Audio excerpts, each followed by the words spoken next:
Hello बच्चों, let's read the question and question says in a equilibrium reaction H2 plus I2 equals to 2HI. Delta H equals to minus 300 calories. Which factor favors dissociation of HI? Okay, let's talk about key concept. Key concept. Concept क्या कहता है? Concept कह रहा है कि देखिए, अगर हम बात कर रहे हैं, एक रिएक्शन चल रही है और वो कहीं ना कहीं शिफ्ट हो रही है। ओके, तो अगर हम फेवरेबल कंडीशन की बात करें तो सबसे पहले हम बात कर लेते हैं एक बहुत ही इंपॉर्टेंट प्रिंसिपल की, that is Le Chatelier principle. Le Chatelier principle. Le Chatelier principle क्या बोलता है? ली शैटलियर प्रिंसिपल कह रहा है कि देखिए, अब अब ध्यान से समझने की कोशिश कीजिएगा। अगर एक रिएक्शन चल रही है और अगर वहां पे टेम्परेचर इंक्रीज किया जाएगा या प्रेशर इंक्रीज किया जाएगा तो क्या इफेक्ट होगा, हमें ये ली शैटलियर प्रिंसिपल बताता है। जैसे अगर हम चेक करें तो डेल्टा एच की वैल्यू यहाँ पर क्या है? डेल्टा एच की वैल्यू -300 कैलोरीज है। कैलोरीज, तो -3000 मतलब सिंपल सी बात है, लेस देन जीरो है। ओके, यानी ये एक एक्सोथर्मिक रिएक्शन है। एक्सोथर्मिक रिएक्शन है, सिंपल सी बात है। ओके, अगर हम इस रिएक्शन को लिखें तो ये होगा H2 plus I2 equals to 2HI plus heat, क्योंकि हीट इलेबरेट नहीं हो रही है, हीट निकल रही है।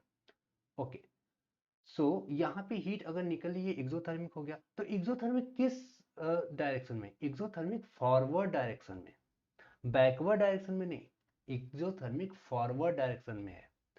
अब हमसे ली शैटलियर प्रिंसिपल कहता है, ली शैटलियर प्रिंसिपल कह रहा है कि अगर हम टेम्परेचर को इंक्रीज करते हैं, टेम्परेचर इंक्रीज करते हैं, तो ऐसे केस में रिएक्शन शिफ्ट हो जाती है वहां पर जहां इंडोथर्मिक रिएक्शन चल रही होगी, जहां इंडोथर्मिक रिएक्शन चल रही होगी।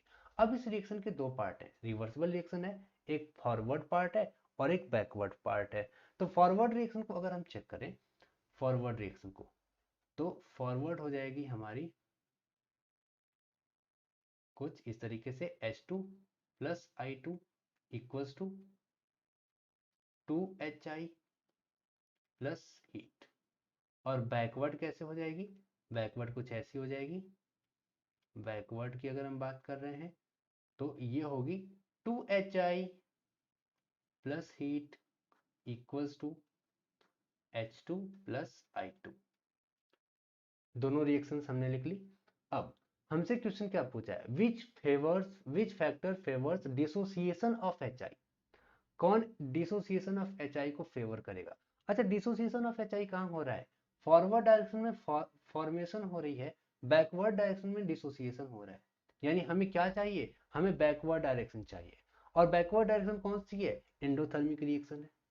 ओके, बैकवर्ड डायरेक्शन कौन सी है? इंडोथर्मिक रिएक्शन है। तो सिंपल सी बात है कि अगर हम टेम्परेचर को इंक्रीज कर देंगे तो रिएक्शन इंडोथर्मिक डायरेक्शन की तरफ शिफ्ट हो जाएगी, यानी बैकवर्ड डायरेक्शन की तरफ शिफ्ट हो जाएगी। तो सबसे पहली बात, हाई टेम्परेचर तो करेक्ट आंसर होगा। ओके, अब हम बात कर लेते हैं प्रेशर की। हम बात कर रहे हैं अब प्रेशर की। प्रेशर के ऊपर क्या इफेक्ट होगा अगर हम प्रेशर को इंक्रीज करते हैं? प्रेशर अगर हम इंक्रीज करते हैं according to the Le Chatelier principle, अगर डेल्टा एन जी की वैल्यू ग्रेटर देन जीरो है तो रिएक्शन बैकवर्ड शिफ्ट करेगी। अगर डेल्टा एन जी की वैल्यू लेस देन जीरो है तो रिएक्शन फॉरवर्ड शिफ्ट करेगी। ओके, तो अगर हमें चाहिए बैकवर्ड रिएक्शन तो डेल्टा एन जी की वैल्यू ग्रेटर देन जीरो होगी एट इंक्रीजिंग टेम्परेचर, यानी हाई टेम्परेचर पे।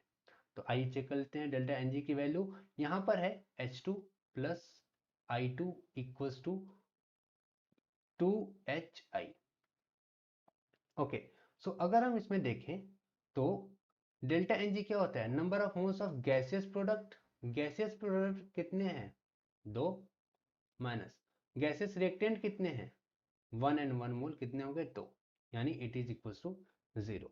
यानी यहाँ पर प्रेशर के इंक्रीज या डिक्रीज करने का कोई मतलब नहीं है, क्योंकि डेल्टा एन जी की वैल्यू है 0, और डेल्टा एन जी की वैल्यू के 0 होने का मतलब क्या, रिएक्शन इक्विलिब्रियम पर ही रहेगी। तो यहाँ पे केवल केवल सी वाला ऑप्शन करेक्ट होगा, high temperature. Hope you understand it well, best of luck.